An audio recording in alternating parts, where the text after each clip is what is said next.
चलिए आज हम बताने वाले हैं संख्याओं का निर्माण कैसे करते हैं और संख्याओं में अंकों का स्थानीय मान क्या होता है और संख्याओं में अंकों का जो आपका लोकल वैल्यू होती है वो स्थानीय मान क्या होता है ना। लोकल वैल्यू क्या होगी और फिर उनका प्लेस वैल्यू क्या होगी, दोनों को आज हम बताएंगे। तो पहले हम बताते हैं संख्याओं का निर्माण कैसे करते हैं। हमने आपको बताया था कि अंक जो होते हैं, कुल अंकों की संख्या 10 होती है। अंक या डिजिट जिसे हम कहते हैं वो याद रखनी थी आपको। कितनी? वो 10 होते हैं। कौन कौन से होते हैं अंक या डिजिट? 10। एक तो होता है 0, 1, 2, 3, 4, 5, 6, 7, 8 और एक 9। ये 10 अंक होते हैं। 1, 2, 3, 4, 5, 6, 7, 8, 9। ठीक है। अब इसमें सबसे पहले आपको ये ध्यान रखना होगा कि 0 अपने आप में कोई संख्या नहीं होती है। पहली बात है। नंबर 1 कुछ बातें आपको याद रखनी जो महत्वपूर्ण है। 0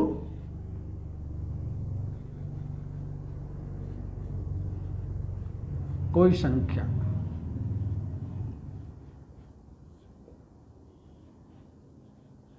नहीं है। कोई संख्या नहीं है, या ये कह सकते हैं प्राकृतिक संख्या नहीं है। ये भी कह सकते हैं हम प्राकृतिक संख्या नहीं है। लिख दे रहा हूं ब्रैकेट में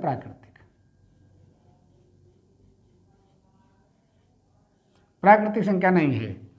दूसरी बात आपको याद रखनी है कि किसी भी संख्या को हम 0 से प्रारंभ नहीं कर सकते। किसी भी संख्या को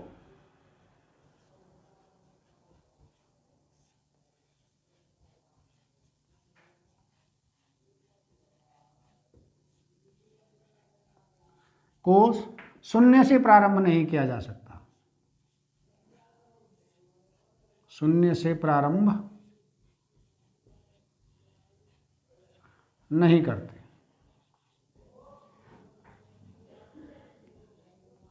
और अगर करते हैं तो वो जो शून्य होता है बाईं तरफ वो महत्वहीन होता है। जैसे हम यहां पर एक उदाहरण लेके चलेंगे, अब देखेंगे जरा क्रम से।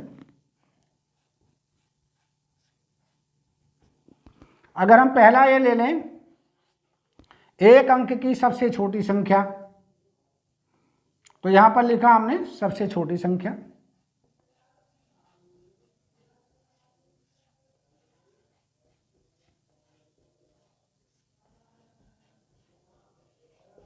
और इधर लिख दिया हमने सबसे बड़ी संख्या।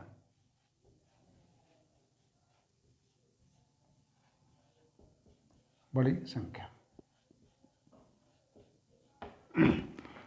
तो आपको सबसे पहले एक बात याद रखनी है कि सबसे छोटी संख्या अगर होगी तो 1 से प्रारंभ होगी। सबसे छोटी संख्या किससे प्रारंभ होगी? 1 से प्रारंभ होगी और 0 पर खत्म होगी, है ना। या तो 0 पर खत्म होगी या फिर 1 पर ही खत्म हो जाएगी। जैसे हम एक अंक की संख्या ले लें। किसकी? एक अंक की। एक अंक एक अंक की संख्या हमें लेनी है तो क्या करेंगे? सबसे छोटी संख्या जो लेंगे तो इसमें 0 ना लेके 1 लिया जाएगा। ध्यान रखेंगे कि सबसे छोटी संख्या 1 से प्रारंभ होती है और सबसे बड़ी संख्या 9 से शुरू होती है, 9 पे ही खत्म होती है। ये सबसे बड़ी संख्या हो गई। मान लिए 2 अंकों की संख्या ले लें।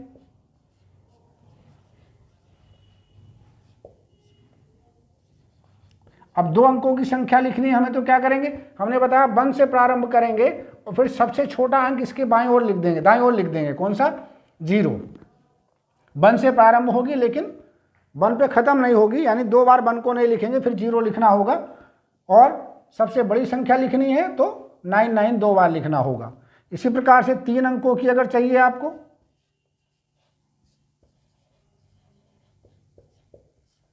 3 अंकों की सबसे छोटी संख्या कौन सी हो जाएगी? 1 और 1 के आगे सबसे छोटे डिजिट लगा देंगे 2। कौन से? 0 0, यानी 100 हो गई 3 अंकों की। लेकिन अगर 3 अंकों की सबसे बड़ी संख्या लेनी है तो 3 बार 9 लिखना पड़ेगा। इसी प्रकार 4 अंकों की हम लिख सकते हैं तो 1 तो लिखना पड़ेगा और 1 के आगे फिर 3 0 लगाएंगे और यहाँ पर हम 9 को सबसे बड़ी लिखनी है तो इस प्रकार से ये सबसे बड़ी संख्या हम लिख देंगे। तो सबसे छोटी संख्या में आपको विशेष रूप से ध्यान रखना है कि सबसे छोटी संख्या 1 से प्रारंभ होती है, बस इतना याद रखना। सबसे बड़ी संख्या में सबसे बड़ी संख्या 9 से ही प्रारंभ होती है, 9 पे अंत होती है ना, यानी सारे 9 होते हैं। 1 अंक के लिखेंगे तो 9 एक बार, 2 अंक के लिखेंगे तो 9 2 बार, 3 के लिखेंगे तो 9 3 बार, 4 के लिखेंगे तो 9 4 बार। लेकिन छोटी संख्या में 1 ही लेकर के चलेंगे। अगर किसी संख्या के दाईं ओर, अगली बात क्या तीसरी याद रखें, अगर किसी संख्या के दाईं ओर 0 लगा दें तो उसका कोई महत्व नहीं होता। जैसे मान लो 85 है, 85 के दाईं ओर अगर बाईं ओर मैं 0 लगा दूं तो इसका कोई महत्व नहीं होगा, इसका कोई महत्व नहीं होगा। यानी 85 कह दो या 085 कह दो, दोनों का मतलब एक ही होगा। इस 0 का कोई बाईं ओर कोई मतलब नहीं होता है। किसी संख्या के, किसी भी पूर्ण संख्या के बाईं ओर, किसी भी पूर्ण संख्या के बाईं ओर 0 का महत्व नहीं होता, महत्वहीन होता है। चौथी बात देखेंगे, अगर किसी संख्या के दाईं ओर 0 लगा दें तो संख्या 10 गुनी बड़ी हो जाती है, 10 गुनी। जैसे मान लो मैं ये ले रहा हूँ 85 ले लें, अगर इसके दाईं ओर 0 लगा दिया मैंने 85 क्या दाईं ओर, तो ये 10 गुनी हो गई। 10 गुनी का मतलब 85 को 10 से गुणा हो गया, एक प्रकार से ये मान लीजिए। अगर किसी संख्या के दाईं ओर 2 0 लगा दें तो संख्या 100 गुनी हो जाती है। किसी संख्या के दाईं ओर 3 0 लगा दें तो संख्या 1000 गुनी हो जाती है। तो ये महत्वपूर्ण बातें हैं जो आज आपको याद रखनी है। चलिए अब हम बता रहे हैं आपको संख्याओं में अंकों का जातीय मान। जातीय मान को हम लोकल वैल्यू भी कहते हैं। लोकल वैल्यू से पहले आप अच्छी तरह समझ लेंगे मतलब क्या है। किसी भी संख्या में किसी भी अंक का, किसी भी संख्या में किसी भी अंक का जो जातीय मान होगा वो वही संख्या होगी जिस संख्या का जातीय मान पूछा गया है। ठीक है, जातीय मान का मतलब समझ लेंगे फिर से। जैसे कोई मान लीजिए मोहन नाम का लड़का है और वो किसी गांव में रहता है, तो वो अपने गांव में मोहन ही है, अपने गांव में क्या है, मोहन है।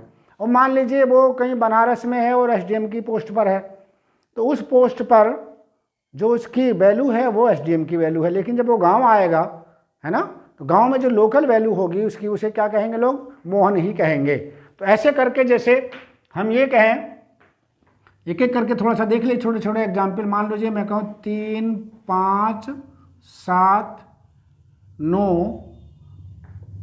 1 8, ये एक संख्या है। इस संख्या में 3 का जातीय मान 3 है, 5 का जातीय मान 5 है, 7 का जातीय मान 7 है और 9 का जातीय मान 9 है, 1 का जातीय मान 1 है और 8 का जातीय मान 1 है। इसे हम लोकल वैल्यू भी कहते हैं, फेस वैल्यू भी कह देते हैं। ठीक है, फेस वैल्यू का मतलब देख करके पता लग जाए कौन सी संख्या है। तो यहाँ पर अगर हम ये कहें, लीजिए एक एक करके लेते हैं। ए पार्ट में 3 का जातीय मान, जातीय मान 3 का जातीय मान क्या होगा, 3 ही होगा। यानी फेस वैल्यू जो होगी या लोकल वैल्यू उसकी 3 ही होगी। किसी अन्य अंक की ले लें, मान लो अगर कहें 5 का जातीय मान, 5 का जातीय मान क्या होगा, ये 5 ही होगा। इसी प्रकार से सी ले लें, चलिए आपके लास्ट वाले का ले लेते हैं, 8 का जातीय मान,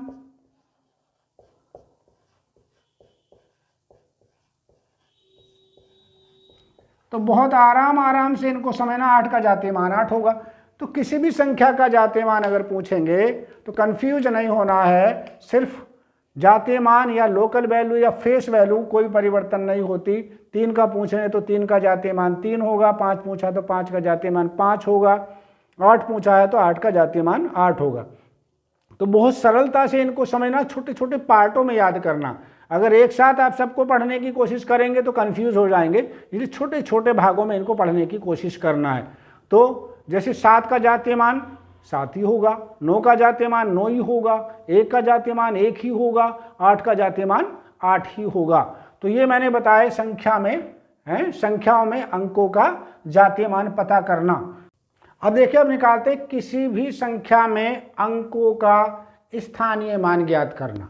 स्थानीय मान का मतलब क्या है कि कोई अंक संख्या में किस स्थान पर है, कि वो इकाई के स्थान पर है या दाही के स्थान पर है या सैकड़े के स्थान पर है या हजार के स्थान पर है या 10,000 के स्थान पर है, तो उनके स्थान को हमें देखना होता है। ठीक है, जैसे मान लीजिए कोई स्कूल में टीचर है तो वो इस स्कूल में उसका स्थानीय मान टीचर का है, गांव में आ जाता तो उसका स्थानीय मान एक गांव के नागरिक का हो जाता। तो यहाँ पर हम देखेंगे स्थान, किस स्थान पर किस नंबर को किस अंक को क्या स्थान दिया गया है। अगर कोई अंक मान लीजिए इकाई के स्थान पर है तो उसका स्थानीय मान ज्ञात करना, तो उस अंक को 1 से गुणा कर दो। कोई अंक अगर दाही के स्थान पर है तो उसी अंक को लेकर 10 से गुणा कर दो। कोई अंक अगर सैकड़े के स्थान पर है तो उसी अंक को लेकर के किससे गुणा कर दें, 100 से गुणा कर दो। तो देखिए, तो हम बताते हैं, जैसे अभी एक एग्जाम्पल हम ले लें, एक संख्या हमने ले ली, मान लीजिए एक संख्या कोई हम ले लेते हैं, मान लीजिए 3, 5, 8, 7, 9, 6, मान लीजिए ये संख्या हमने यहाँ पर ले ली। अब फेस वैल्यू, यानी हमने अभी इससे पहले क्या बताई थी आपको, इससे पहले जो भी बताया था वो आपका लोकल वैल्यू बताई थी। अब हम बात करते हैं फेस वैल्यू की, इसकी स्थानीय मान की। तो देखेंगे नंबर 1, अगर ये मैं कहें 6 का स्थानीय मान, 6 का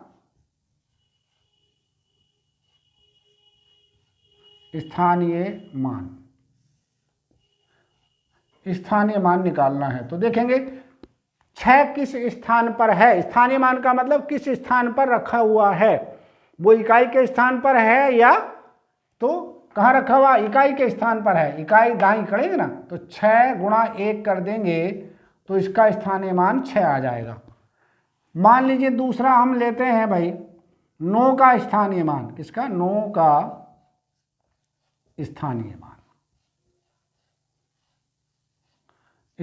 मान, प्लेस वैल्यू, किस प्लेस पर है भाई, किस प्लेस पर है, इकाई दाई 9 10 के स्थान पर रखा हुआ है, दाई का मतलब 10, तो इसे हम क्या करेंगे 10 से गुणा कर देंगे, यानी 9 का स्थानीय मान 90 है। 9 का स्थानीय मान कितना है, 90 है। तीसरा देखिए, यदि हम क्या करेंगे 7 का स्थानीय मान निकालें, 7 का स्थानीय मान, तो 7 कहाँ रखा है, पहले तो 7 लिख लो और 7 को गुणा कर दो किससे, इकाई और धाई सैकड़ा, 100 से गुणा कर दो भाई, किससे, 100 से गुणा कर देंगे तो ये आ गया 700। 7 का स्थानीय मान 700 है।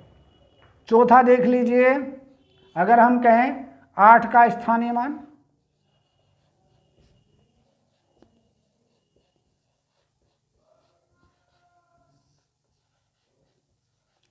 आठ को लिखिए गुणा किससे, इकाई धाई सैकड़ा हजार, 1000 के स्थान पर है तो 1000 से इसको गुणा कर दीजिए तो ये हो गया आपका 8000।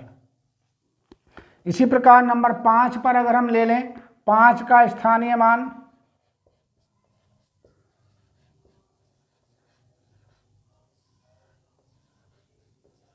क्या करेंगे भाई, 5 गुणा इकाई धाई सैकड़ा हजार, यानी 1000 10,000, 10,000 से गुणा कर देंगे, 1 4 0 होते हैं 10,000 में, तो ये हो गया आपका 50,000 इसका मान हो गया।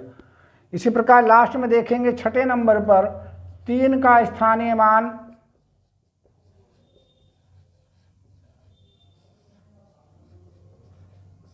ये बराबर हो गया 3 गुणा इकाई धाई सैकड़ा हजार 10,000 लाख, 1 लाख से गुणा कर देंगे तो ये आपका आ गया 3 लाख।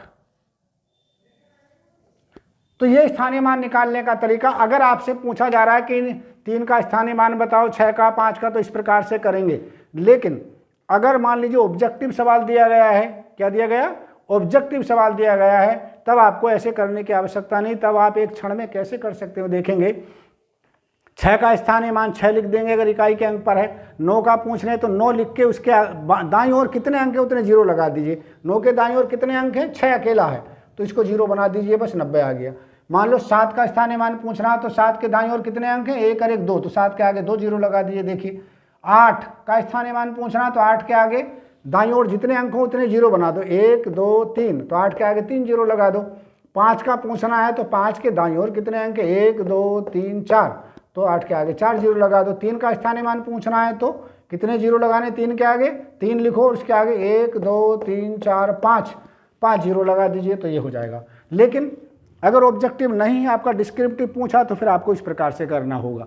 तो ये आज हमने आपको 3 चीज़ें बताई हैं आज। पहला, संख्या, छोटी से छोटी संख्या बनाना, बड़ी से बड़ी संख्या बनाना, और आपका क्या स्थानीय मान ज्ञात करना और उनका लोकल वैल्यू ज्ञात करना।